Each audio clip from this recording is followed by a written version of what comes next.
The history of science and the education system in South Africa is the title of our presentation. Now, the subtopic of the presentation is the battle over ideas. If you could ask a socialist or a communist to give you a summary about the history of the world, and this is what they are going to say if you can ask them. They will say that the history of the world is that of a class struggle. That's their understanding of the history of the world. The reason why people have been fighting, nation has been rising against nation, it is because there is a class struggle. There is the rich and the poor. There is the haves and the haves not. That is what the socialist and communist will tell you. Now, from a Christian perspective, specifically from an Adventist perspective, the history of the world is a struggle over ideas. I believe the history, that's the submission I'm making at this point, that the history of the world is a struggle over ideas, what other people call ideology. And through these ideas that are disseminated, there are 5 main questions that people have been trying to answer throughout the ages.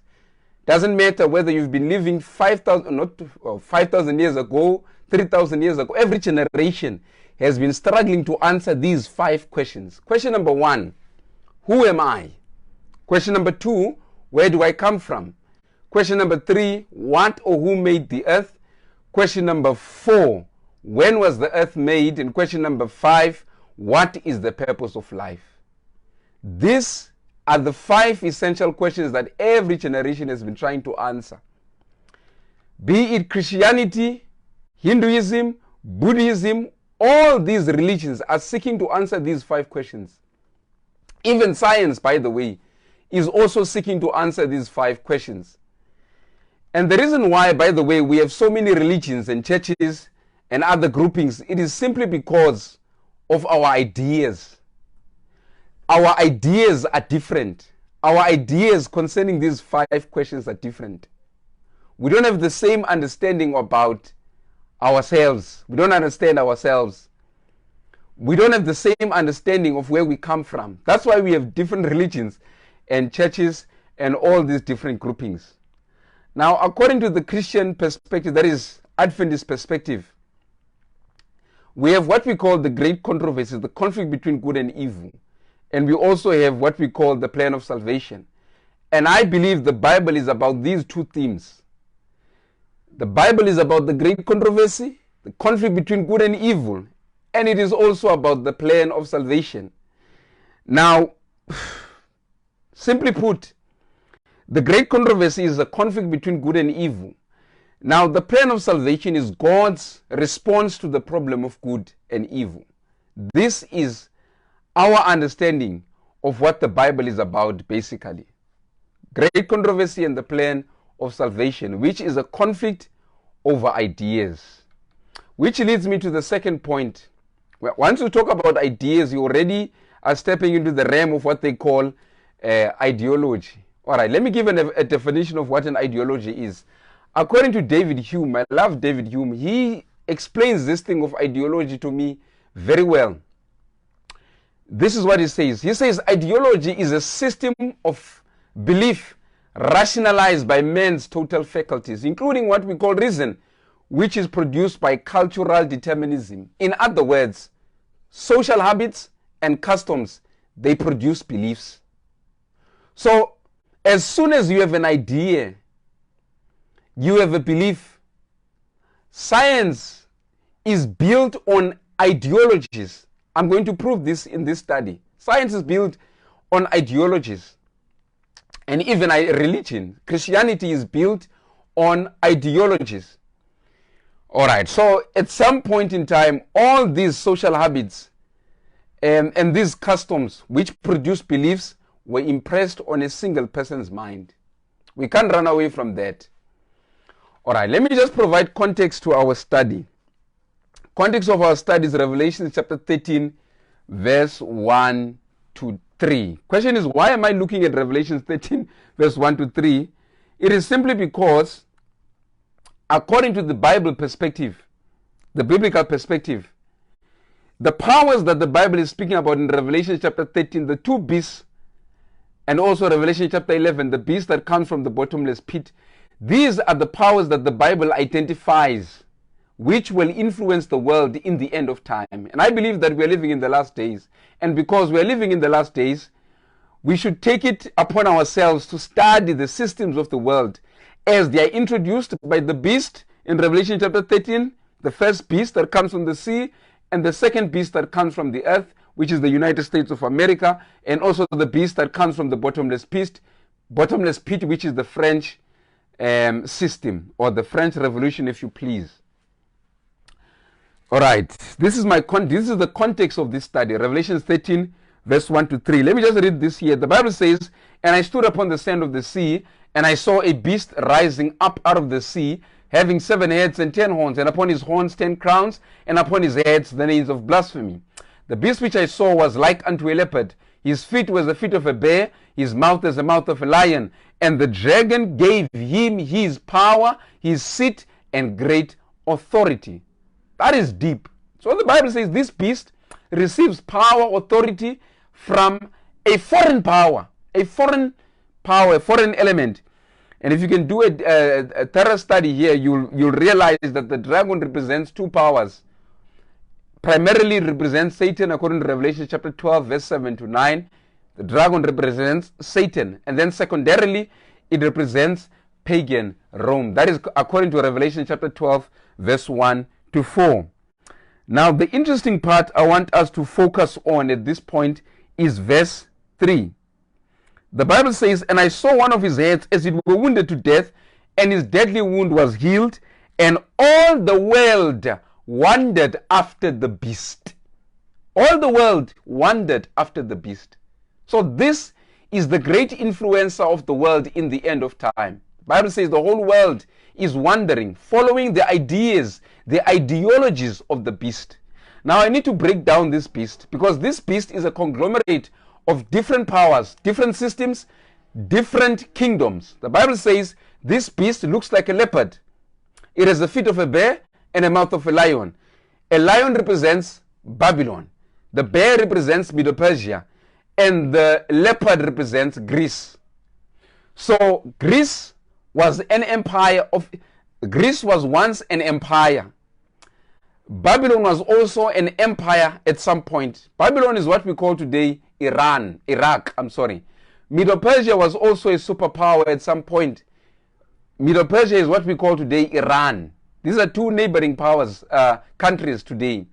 But at some point in time in history, there were superpowers. And being superpowers, they were influencing the world in terms of ideology. All right? And then Greece is our focus today, the Greek Empire. From Greece came Rome. So this power that John sees is a mixture of these three powers.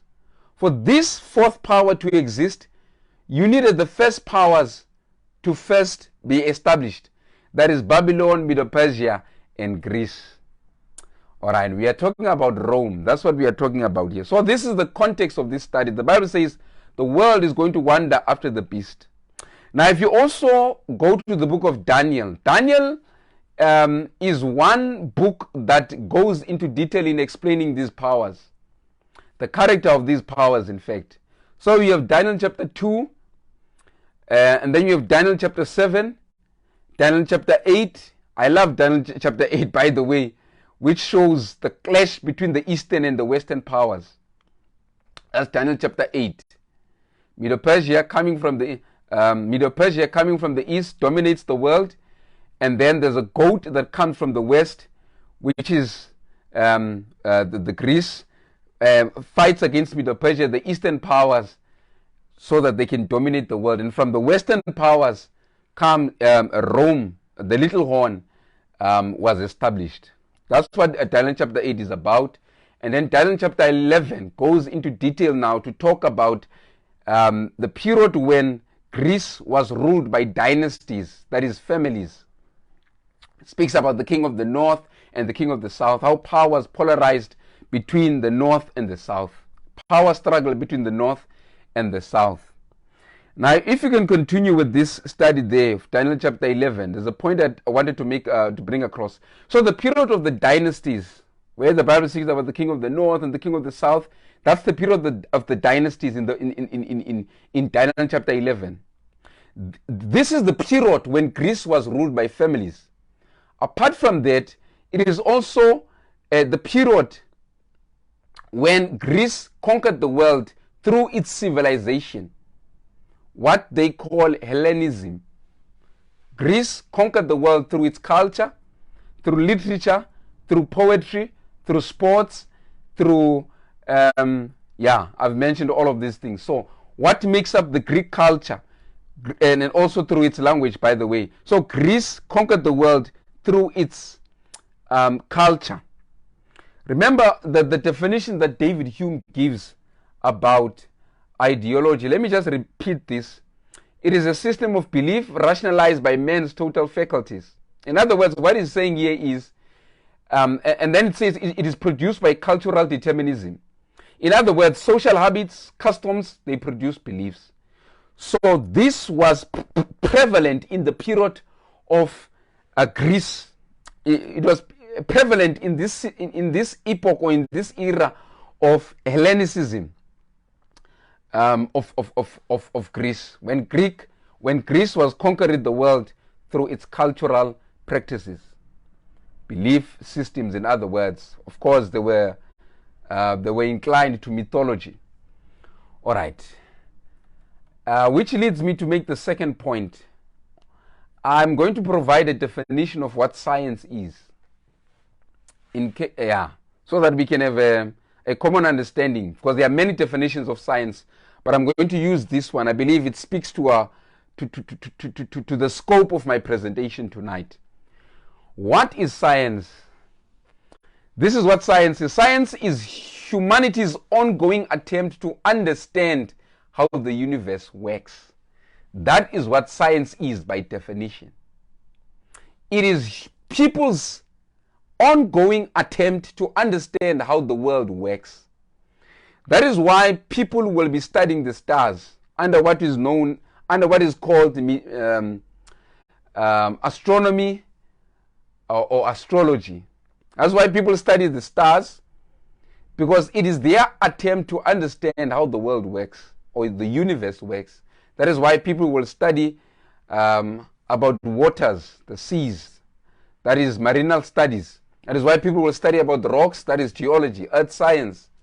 That is why people will study about plants, flora and fauna, that is now biodiversity. So science by definition, I'm just repeating this same point, is humanity's ongoing attempt to understand how the universe works. So what I'm going to do right now is to acknowledge this, the science pioneers of the Western world. Why are we talking about the Western world? Because I've given already the context of this study. The context of this study is in the West. We are talking about the beast in Revelation chapter 13 that looks like a leopard, has the feet of a bear and the mouth of a lion. So that's Western civilization conquering the world and also influencing the rest of the world. That's what we get according to prophecy.